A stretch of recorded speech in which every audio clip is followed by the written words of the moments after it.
Actuellement, dans la CGT, de quel processus de lutte et de quelle stratégie on a besoin pour gagner?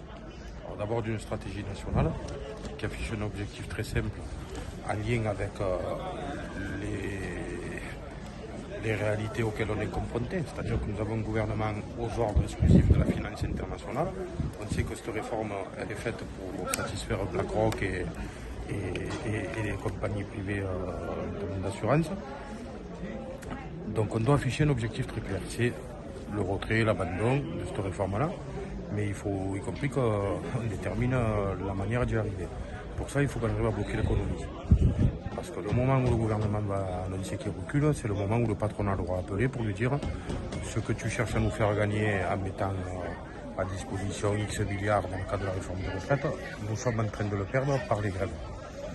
Donc il ne s'agit pas de dire grève générale illimitée et s'en tenir à ça. Il s'agit d'organiser concrètement un cadencement des grèves qui permet à chaque corporation de s'inscrire dans la durée, de prendre sa part dans le combat sous les modalités qui correspondent aux possibilités dans chacune des professions. Mais en ayant en tête que c'est patronat et gouvernement qui depuis des années ont organisé le fait que toutes les activités sont à flux tendu.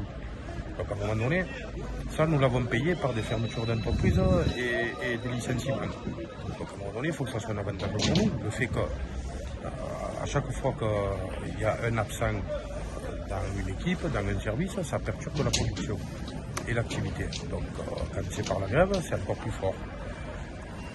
Dans le même temps, on sait qu'on a besoin de durée.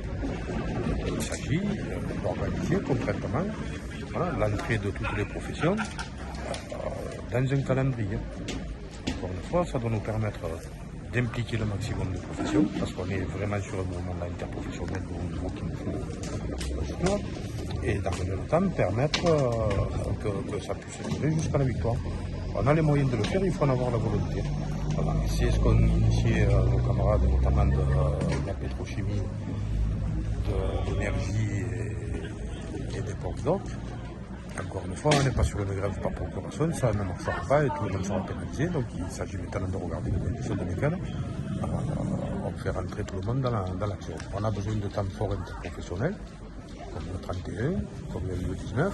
Il va falloir accélérer le rythme au niveau de ces journées d'action, mais il faut concrètement impacter l'économie. Et de ce point de vue-là, il n'y a pas un seul secteur, du public ou du privé, qui n'a pas sa part à prendre dans cet exercice-là. Je pense qu'on n'est pas là sur une problématique d'ancrage, comme souvent ça nous est expliqué. 93% des actifs qui sont contre la réforme, normalement, entre guillemets, ça facilite le travail. Ça veut dire que tout est simple, mais à partir du moment où le travail de mobilisation, de coordination et d'impulsion est fait, il y a des résultats. La preuve, le 19 et le 31 sera encore bien plus fort, donc ça doit servir de dynamique, en s'appuyant sur le socle créé par les professions engagées dans des processus reconductibles.